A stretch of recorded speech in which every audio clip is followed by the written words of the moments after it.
We would just move right on to dropping my phone. Throwing phones everywhere.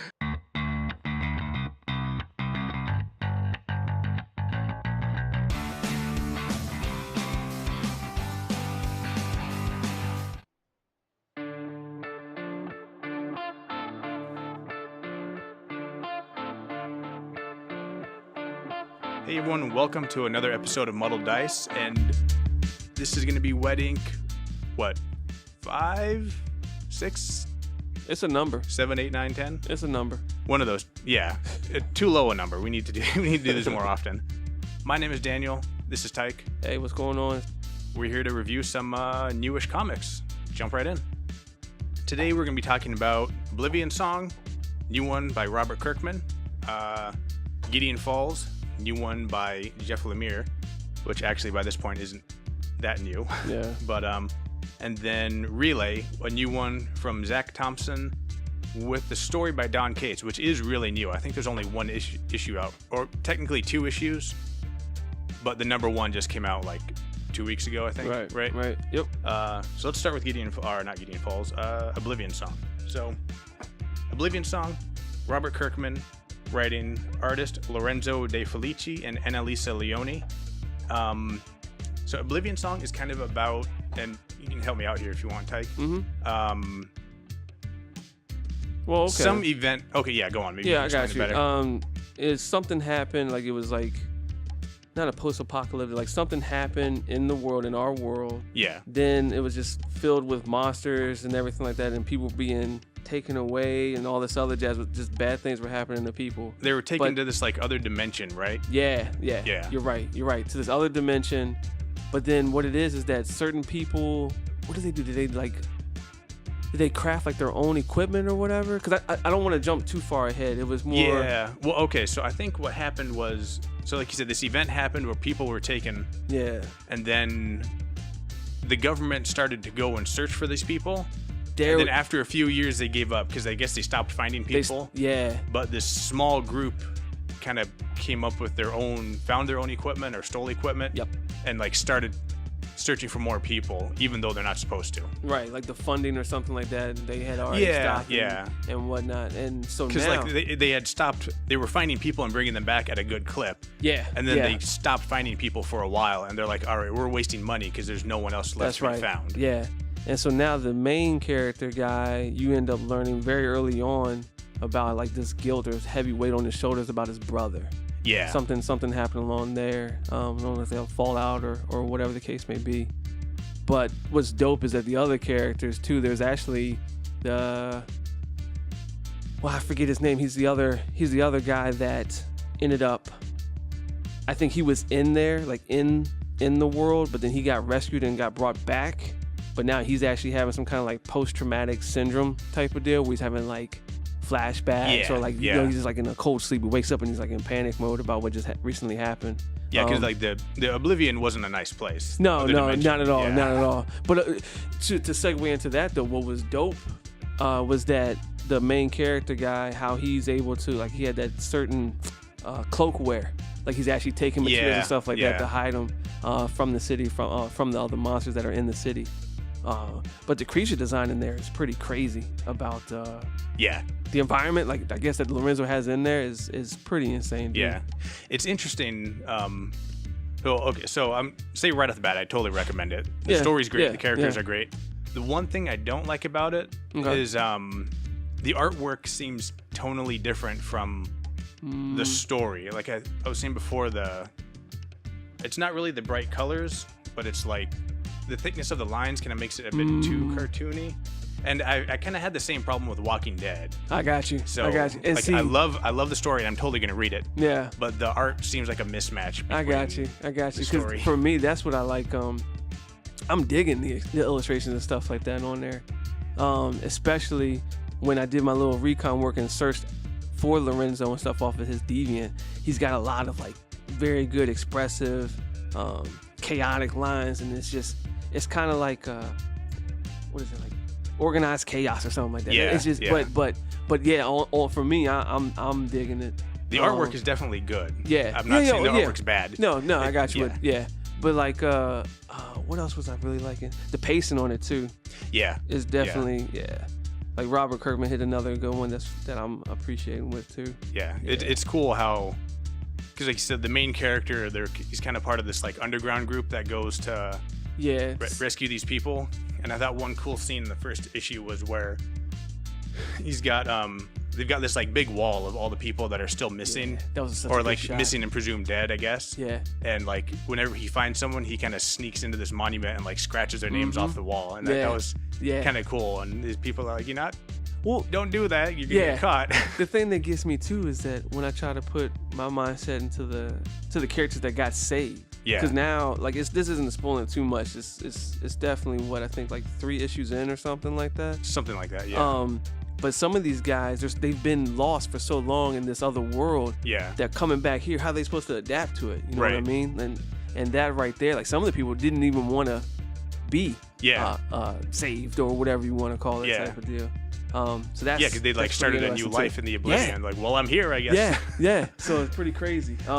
Just very curious to see what evolves now, which also talks about how what is it? Kirkman, they pre-planned it. They did like a whole year or something doesn't like he that. have like it's supposed to be 8 or 12 issues or something, isn't it? Nah, I think they did like 12 or 13. Really? I think so. But like you were saying, it's not just planned. He's like written all of them. Oh yeah. And they're all printed. It's all It's just like we got them in the storeroom, but we can't sell them until July or August. Exactly. It's like they're way. Like, trust me, if I was working at the comic shop, oh my gosh. Right. So, but that pre-planning and thinking ahead, I appreciate, as well as just as a consumer. It's pretty like bet there's still. I'm already invested so much in this story, and there's so much still more to come. Yeah. And it's not just gonna like, it's like not just gonna like waffle and like, I don't know, I'm 100 issues in and I don't know what to do now. Yeah. No, exactly, because that was other good ones like Black Monday Murders. I was like, oh my gosh, like itching, craving for the next one to come out. Yeah. Just I had to keep waiting. This one is like on a time schedule. It's going to come. You know what's going to happen. So it's reassuring. It's refreshing. Yeah. We would just move right on to dropping my phone. Phones everywhere. All right, so we did Oblivion. Yep. Definitely highly recommend it. Oh, okay, all right. Yeah, and if you're worried about being a spoiler, we just err on the side of sweet. Okay, of not being the New York Times. Because when I significantly remember when I got to that point, I was like, ooh. No. Yeah. You dirty bitch. Like, like I get it, but still, like, oh man, then she has to cover it up and all this other stuff. I'm gonna put that in the beginning, just totally out of context. I'm gonna edit it out of the rest of the episode, so it's just like, wait, where did that come from? You dirty bitch. Yeah, just Tyke. All right.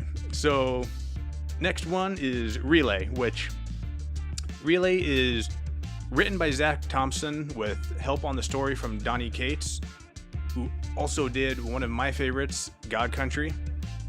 The artist is Andy Clarke and the colorist is Dan Brown. So Relay is kind of so Relay technically starts with issue number 0, which was a Free Comic Book Day issue. And it starts with this guy landing on this planet, and he kind of brings this, like, he helps the primitive people of this planet learn like agriculture and irrigation and all that stuff. But there's also this thing called the Relay that he brings to them, which is this like giant monolith. Yeah. That kind of like. Yeah, good point. It's like the monolith in I forgot the name of the movie. Why can't I think of it? Goodness gracious! Yeah, we're both having it. I know. Oh my god! Total. 2001. You're right. Yeah. Okay. So it kind of like propels them into the future and stuff, technology, right? I know. I mean, that should be. Oops. And then the story kind of becomes like by the end of the issue, there's people in the tribe that embrace the monolith and people that don't, and it's kind of like starting wars. And so issue number 1 fast forwards to Earth, like. I'm guessing, it doesn't say explicitly, but I'm guessing quite a ways in the future. Right. Because now Earth has a monolith. Right. And it's kind of experiencing the same problems where there's some people who want it and like revere it as a god, and some people who don't. And it's causing like civil wars and culture clashes and stuff. And so Image says Relay is supposed to explore equal parts The Fifth Element and Philip K. Dick. It's an exploration of monoculture, identity, and the deceptive nature of legend Set in a thriving future where humanity forcibly assimilates new worlds. So yeah, it's definitely got like a colonization theme. Yeah, I mean, there's for sure parts in the issue number 1 where one of the main characters, Jad, who's like all about the monolith, or the relay. He's is 0 or 1? Because I don't 1. Think, okay. Oh, okay. The one you just gave me. Yeah. Was that, have you read it? I did not. No. Because okay. too many people were passing. I know. And I was like, God dang it. So yeah, but I'm going to. Okay, yeah, this is kind of just delving into his character a bit, but he's like, Jad is super into the relay. He's like a faithful relay guy, and he's kind of talking about how like part of his job is to go to these like quote unquote primitive planets and like give them the relay, but really like force it onto them and like. I got you. Because he says like if you don't accept the relay and like join our culture and like stop doing your quote unquote primitive stuff, we're just gonna destroy you. Done. Because the whole universe has to be the same. He's like, we've got to balance the universe and we can't have multiple cultures. It's all got to be the same. So hold on. All right, because here we go. Okay, yeah. So this J Cat and whatnot. Who does he answer to? He's part of some like is it like a relay message spreading force or something? So will it carry throughout you think it will carry throughout other characters that are part of the same umbrella? Like we won't follow all the time Jade. Maybe there'll be some other kind of I don't know, that'd be interesting. But sorry. No, that'd be cool. I don't know, because the issue number 1 focuses on 3 different characters who kind of all have. They seem to all be part of this like relay message spreading group. Yeah. But they kind of all have varying levels of commitment to it. Like one woman seems to like she doesn't really believe in it. I think she's just doing it for a job. Okay. And and like Jad is totally into all it. in it. Yeah. And then there's another guy who's kind of like in between. Okay. So I'm enjoying the artwork is great. Yeah. I love the artwork. Agreed. Especially like there's a giant splash page in issue number 1. Okay. Where it's just like a huge extreme wide shot of the relay like in the middle of Los Angeles. And it's really cool. The artwork is fantastic. Are you familiar with the person that did the artwork? Are you familiar with the other works? No, I don't know what else they've done. Because I agree completely. The artwork in there is phenomenal, dude. Yeah. Andy Clarke. I don't recognize that name. Yeah. I mean, because one of the things I took that I really liked, and you made me go back, and I'm glad you did on the free comic book one, issue 0, was I went through it thinking I like digested, like I understood what was going on. Right. But it was nice and it was kind of like, there's so much stuff that I missed. I need to go back and reread it again. So I thought that was pretty cool, man. Yeah. But okay. And one thing that's interesting too, I noticed, you haven't read number 1, but this is the first page. There seemed to be, I don't know if it's going to continue, but there are a lot of sci-fi pop culture references. Sweet. Like obviously the monolith is a reference to 2001. Right. But in the first page, there's a robot taxi driver. Yeah. That's like spot on the robot taxi driver from Total Recall. Really? Yeah. Okay. Yeah, it's awesome. Well, that's what I appreciate like stuff like that. Yeah. Even what was it? Paper Girls. Oh my gosh. In this. Yeah. Yeah, that was dope. And these cats now, the relay, that's Aftershock, right? Really is Aftershock. Yeah. Yes. See, and this I haven't read one from them before, so this is. No, I don't think I have either. Yeah, and we do have I'm 2 curious. on the docket from them for next episode though. Done. Okay. So, okay. Or 1 maybe, I don't remember. Cool. Yeah. So I mean, I would definitely recommend that one. Trust me, you got me excited. I'm gonna read the first one. Hopefully later on today. Yeah. All right. Moving on. The next one is Gideon Falls, which honestly I think is my favorite of these 3. Yep. Agreed. So Gideon Falls is from writer Jeff Lemire, who did the amazing Descender. Yep. They've done a lot of other stuff too, but for me, Descender is his standout. The artist is Andrea Sorrentino. Oh. And some of the covers are done by JOCK. Okay. It's his artist name, just JOCK. All capitals. I'm jealous about that. I know, right? Okay, so Gideon Falls this is from the description from Image Comics. The lives of a reclusive young man obsessed with conspiracy in the city's trash and a washed-up Catholic priest arriving in a small town become intertwined around the mysterious legend of the Black Barn. Rural mystery and urban horror collide in this character-driven meditation on obsession, mental illness, and faith. It's good. That's pretty much it's good. Right? Yeah. I mean, like mental illness. Yeah. It reminds me a lot of Kill or Be Killed. Yeah. Just the kind of the artwork a little bit, and the theme of like, especially when they're in the city. Yeah, and I got it's all you. like grungy and dirty, and like this guy's, the guy obsessed with garbage is kind of just going like, you kind of see into his mind, and he's going kind of crazy. Well, yeah, because I like stuff like that too. Yeah. But I'm trying to figure out like what's going to. As soon as I think I have a grasp on thing and I know what's going to happen next, it's like, nope, you don't know. Yeah. And the stuff that's evolved so far, like that's what we were trying to talk about earlier, was that I don't want to read too much or give any kind of spoilers to it. But the very first issue part, what I do remember is, when you see like that barn and stuff like that, those panel shots, those were. Yeah, I think we can do spoilers for the first issue. Yeah. I think that's a good policy. I just want to make sure I don't go too far off on a tangent and be like, this part happened, this part happened. Yeah. Because, and then she died, and then he died. Oh and my then gosh, I just don't want to be that guy. Right. I do not. But was this another one that you kind of got on a whim, or did you? No. We saw Descender, and we were like, hey, let's go ahead and pick it up. No, I didn't realize it was Jeff Lemire until I looked into it, because this was another one I picked up off the shelf because the cover was cool. Yeah. All of the covers are shots of like top-down shots of cities or farmlands, but like shaped into like a skull or a human face or something. So Genius. the colors are the colors. The covers are awesome. The colors are awesome too. Yeah. Especially when they contrast that kind of like dreary city or rural life, and then like the red barn is this like bright splash of red across the page. Yeah, you talk about the priest too. The Black Barn. Dog. I'm curious to learn more about him, what his backstory was. He's got something. Like he was. Oh yeah. I think they kind of hinted at he might have had like a drinking problem or he's something. Got some. Yeah, and he got sent to Gideon Falls, kind of like, all right, we got to do something with you. Yeah. We're not gonna put you in like a big parish. Just go here. The old priest died. Go here and replace him. Yep. And that's just highly recommended. Out of like you said, out of the 3 on here, worth checking that one out for sure. And it's got that gritty, that creepy as hell. When the priest is like that scene in the first one, where he's like running through the fields, and then like the barn just appears to him, and like there's some kind of creature inside of it. I think that's really super creepy. Yeah. I think more stuff like that. It's crazy. It's like either true crime stuff, this psychological stuff and whatnot, or some kind of demons. I think that's what I've been just like more and more. Like, I don't want the superhero. Yeah, give me this messed up stuff over here, like dude. But yeah, it's good. And then the guy in the city. So I haven't read far enough where their stories are collided yet.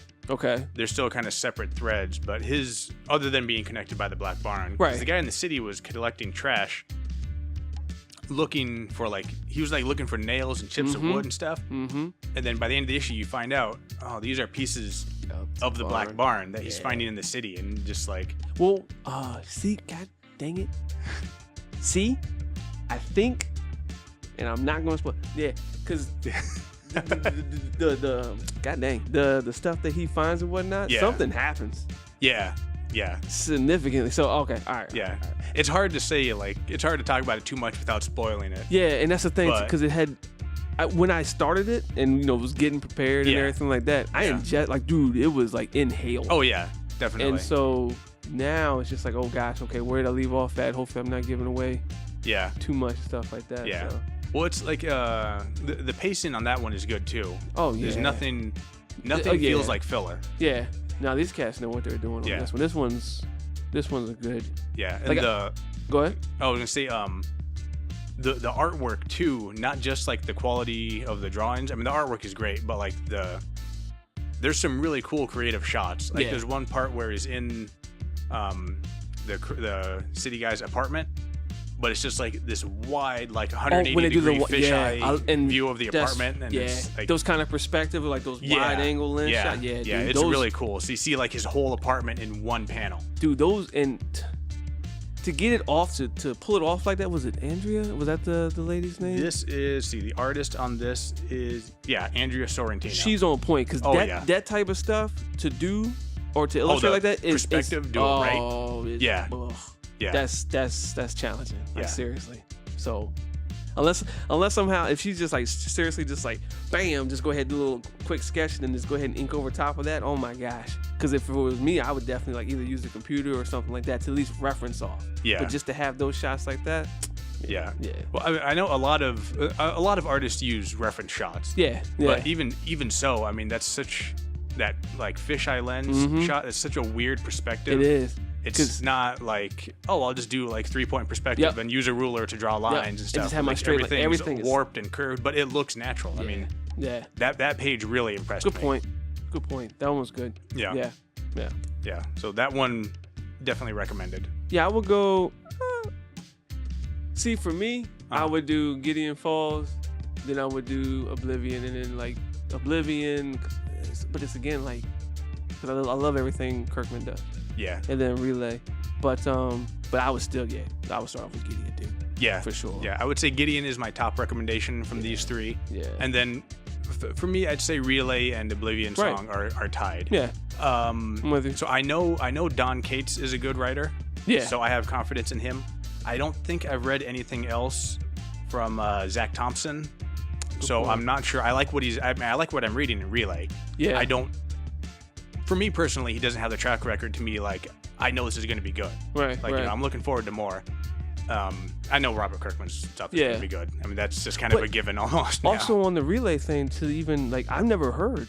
I mean, obviously, I don't know all the comics and stuff, but I've never heard of Aftershock. So I'm really curious now. Like, ooh, what other stuff do they have to kick out? Like, I want to see. I want to learn about other writers, other illustrators, and stuff from the Aftershock brand. Yeah. So I'm glad. I'm glad we ended up the only picking it up. It's kind of a bad way to learn about them, but the only thing I'd heard about them was that controversy a few months ago when they had the diversity in comics guy. They dropped him. He was writing something for them. Oh, and good they ended up dropping him. Yeah. Yeah, but I got you. I forgot about that. I know. Yeah. But no, I mean, yeah, Relay is cool. The other one I picked up from them that I want to review next, Pestilence, that looks pretty cool. Yeah. That's Aftershock? Yeah, it is. Yeah. Yeah, see, I need to do some more homework. Yeah. It's kind of funny, though, because talking about that diversity in the comics guy, I was looking at the back of Relay, and they had, Aftershock had their own, like, little pitch, and they're like, "You're the best." It was like, we got the best characters. We've got characters of all genders and diversities. Right, It's kind of like, fuck you, Myers. I thought that was funny. Yeah, dude. But, somebody had a good laugh. Yeah. Oh, yeah. So that's it. Oblivion Song, obviously recommended. Oblivion Song's from Image Comics. Obviously, Robert Kirkman. Yep. Relay from Aftershock Comics, recommend that. And Gideon Falls is also Image Comics, right? Gideon Falls, I think, is Image Comics. Yeah. So, definitely recommend that. Mm-hmm. Yeah. Cool. So that's it. Until next time, everybody, thanks for listening. Thanks As for having always, if you like the episode and have the means, consider donating, please. That's it. Night, everyone. Peace.